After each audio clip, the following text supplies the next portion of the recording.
This morning on DC News Now, Senators' budget battle and a looming government shutdown. What the Republicans are doing is not a CR. It's a license to destroy. Shutdowns don't solve any problems. Advocates say essential DC services caught in the crossfire. Halfway through the school year, they just have to fire all these teachers. It's just abhorrent.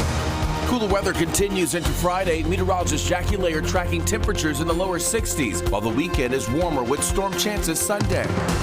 Rat infestation? You can still hear them sometimes, I think, in the walls. A DC apartment's persistent rodent problem creating unsafe living conditions. And honoring first responders, the courage and bravery on display in response to the deadly mid-air collision. You're watching the station covering all of the DMV. This is DC News Now.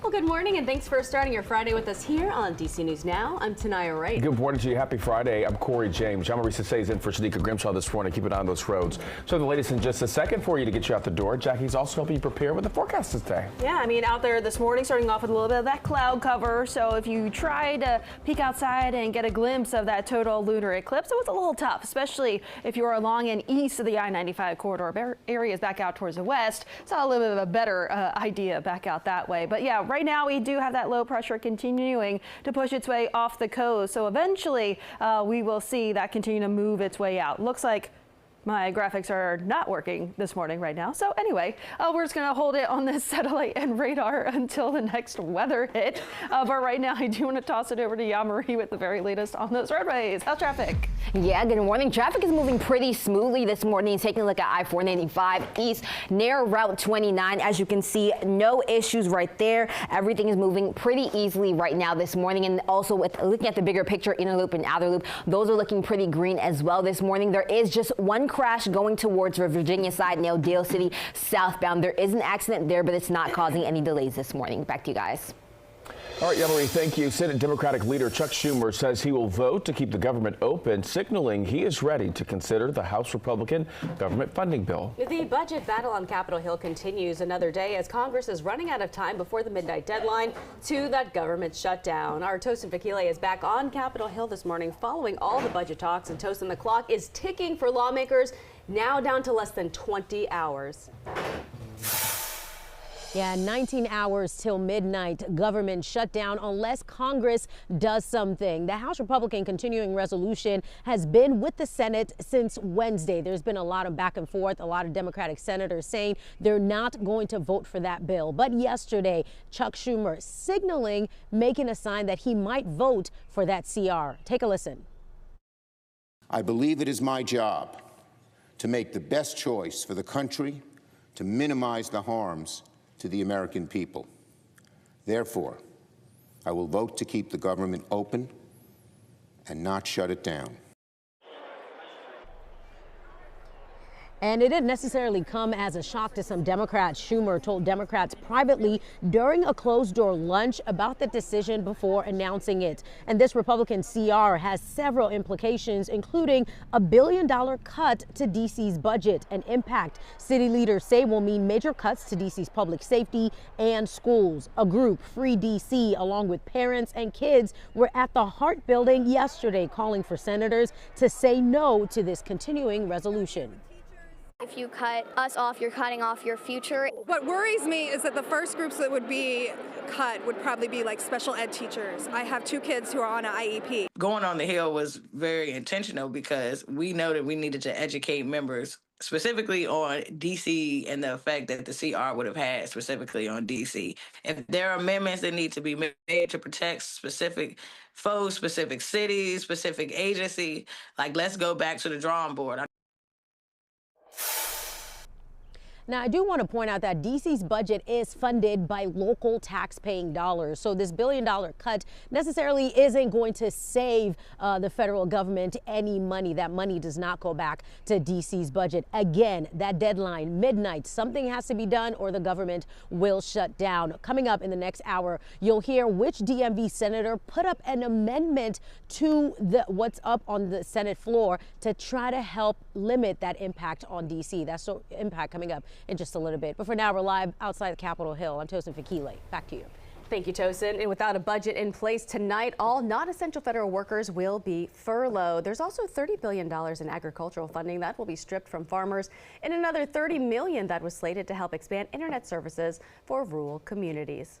One of the things that was exposed during the COVID-19 pandemic was just what a big gap there is between urban and rural places in the U.S. and particularly here in Virginia when it comes to broadband access. But that is not something that a lot of companies want to put the money towards the infrastructure that would deliver it.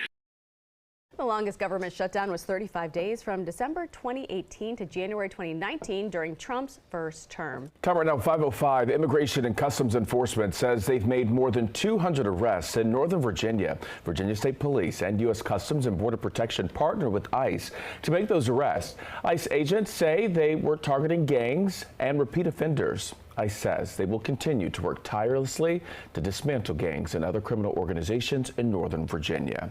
And work continues just outside the White House, where crews are dismantling the Black Lives Matter Plaza. Yeah, at the same time, people are chalking up messages of support for the movement. Our Ben Dennis tells us some people are taking pieces of the road with them, claiming a memento of the Black Lives Matter movement and its impact.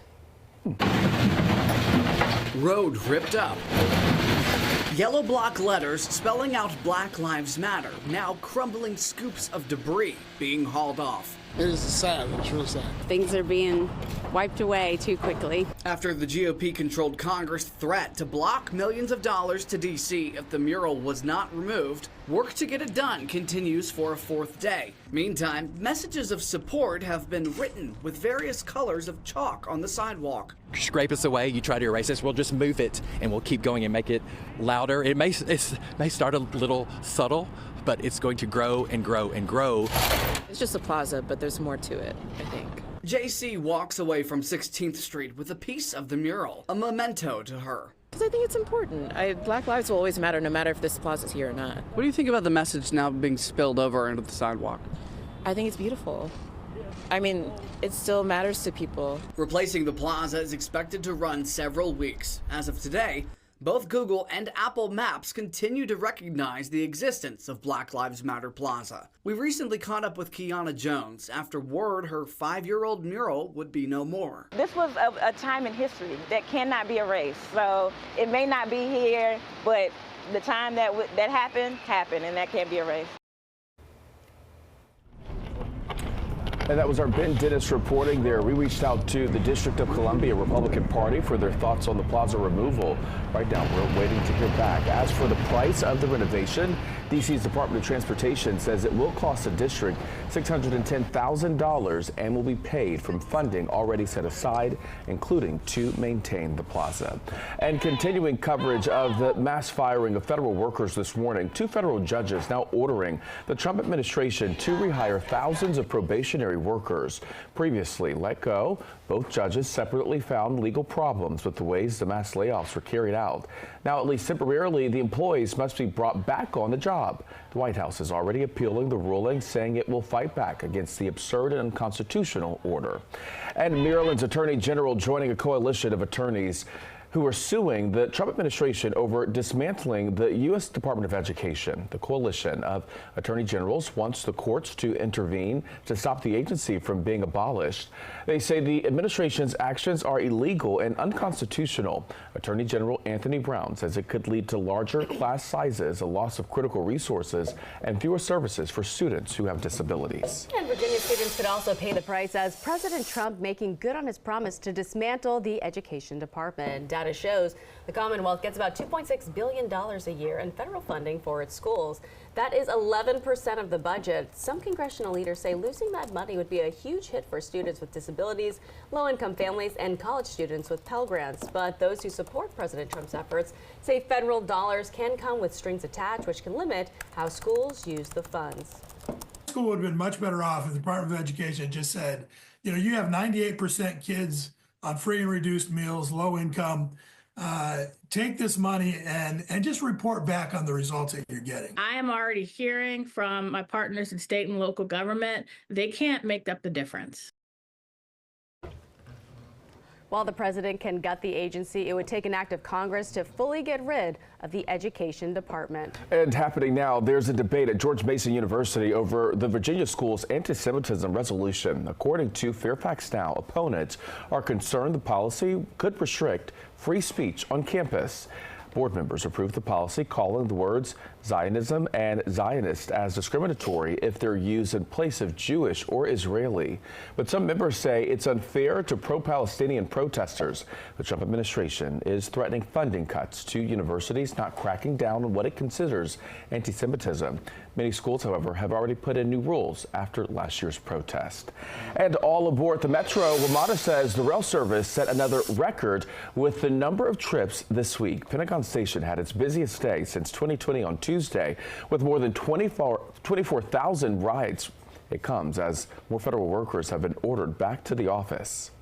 And there are more flight options out of BWI. Spirit Airlines is announcing new and returning spring routes. You'll be able to head from Baltimore to both the Carolinas, Chicago, Detroit, Milwaukee, Nashville, and San Antonio. The 8 new routes start on May 8th. All right, math enthusiasts and bakers rejoice today, March 14th, which means it's Pi Day. Yeah, 3.14 makes up the first 3 digits of pi, an infinite number with many practical uses. Pi is a mathematical constant that expresses the ratio of a circle's circumference to its diameter. It's part of many formulas used in physics, astronomy, engineering, and other fields dating back thousands of years to ancient Egypt and China. And today, around the world, many people will mark the day with a slice of sweet or savory pie.